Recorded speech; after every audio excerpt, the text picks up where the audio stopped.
آج کی ویڈیو میں ہم آپ کو دکھائیں گے سعد رفیق کی وہ تقریر جس نے قومی اسمبلی میں ہنگامہ برپا کر دیا۔ الیکشن دھاندلی، معافی کان کا ذکر اور شہباز شریف پر سیدھا حملہ۔ کیا یہ نون لیگ کے اندر بغاوت کا ثبوت ہے؟ ویڈیو آخر تک ضرور دیکھیے۔ آپ تو اپنے مخالفین کو جیلوں میں ٹھوسنے میں مصروف ہیں، سینئر پولیٹیشین کو جیل میں ٹھوسا ہوا ہے۔ شہباز شریف کو پکڑنے کا بڑا شوق تھا۔ 11 ووٹوں کی آپ کی حکومت ہے، وہ 11 بھی آپ کے اپنے ووٹ نہیں ہیں۔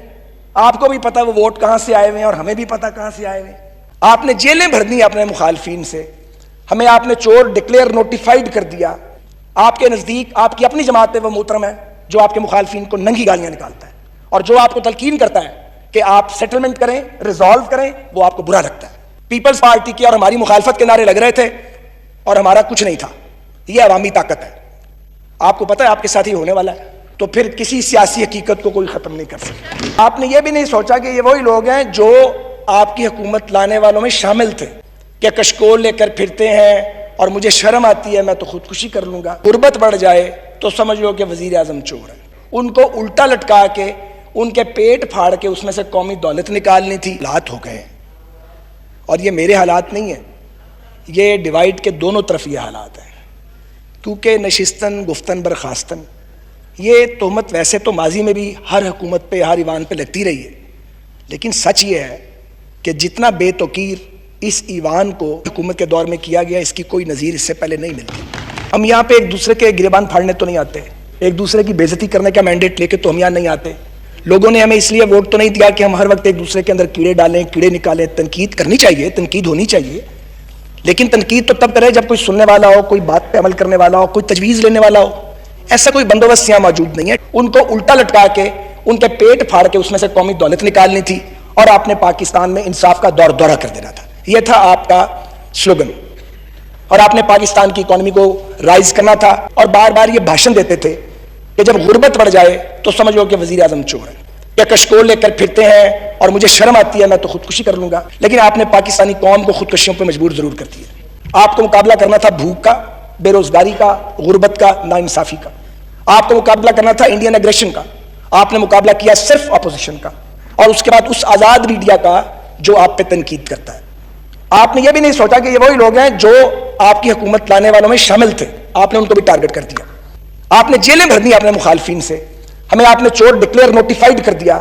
آپ کے حالات یہ ہیں کہ بجٹ سر پہ ہے، شہباز شریف کو پکڑنے کا بڑا شوق تھا، بجٹ گزار لیتے۔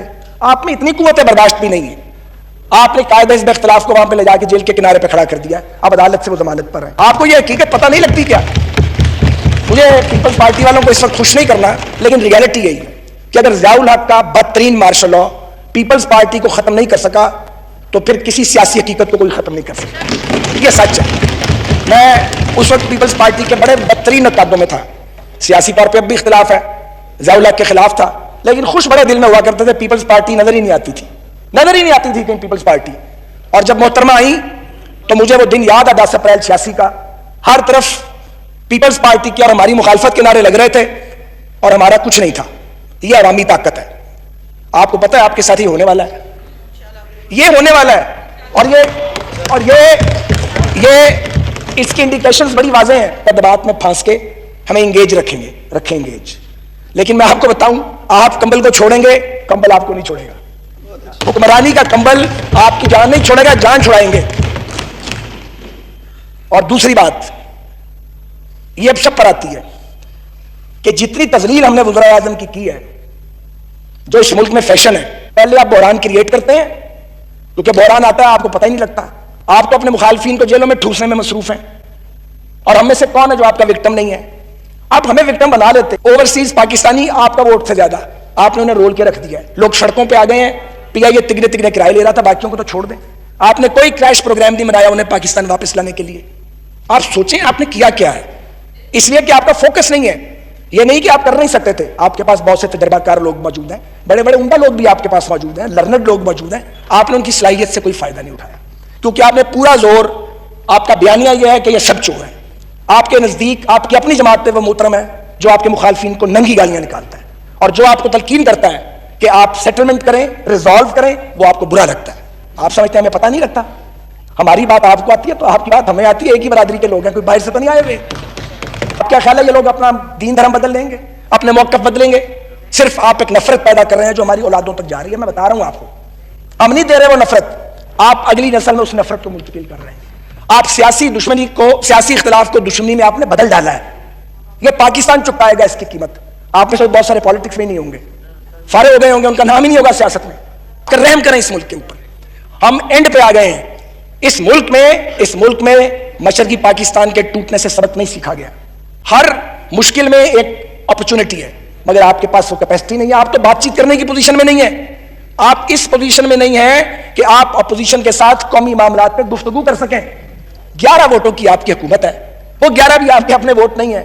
آپ کو بھی پتا وہ ووٹ کہاں سے آئے ہوئے ہیں اور ہمیں بھی پتا کہاں سے آئے ہوئے ہیں. وہ 2/3 میجورٹی ہوتی ہے, تو 2/3 میجورٹی بھی نہیں چلی. 2/3 میجورٹی کا جو یہاں حشر ہوا تھا وہ بھی تاریخ کا حصہ ہے. آپ کس غلط فہمی کا شکار ہیں؟ میں آپ سے صرف یہ عرض کرنا چاہتا ہوں کہ فال آف کشمیر کے بعد فال آف اکانومی ہو چکا ہے. آج لوڈ شیڈنگ پھر شروع ہو چکی ہے. پیٹرول کے لیے لائنیں لگ رہی ہیں. آٹا چینی کا بحران پیدا ہو چکا ہے. مجھے بتائیے آپ پاکستان کو کدھر لے کے جا رہے ہیں؟ دوستو, سعد رفیق کی اس تقریر نے پاکستانی سیاست میں ایک نئی بیس چھیڑ دی ہے. کیا واقعی نون لیگ کے اندر درار پڑ گئی ہے؟ اپنی رائے کمنٹ میں ضرور دیں, اور اگر ویڈیو پسند آئی ہو تو لائک سبسکرائب کرنا مت بھولیے. ملتے ہیں اگلی ویڈیو میں, تب تک کے لیے اللہ حافظ.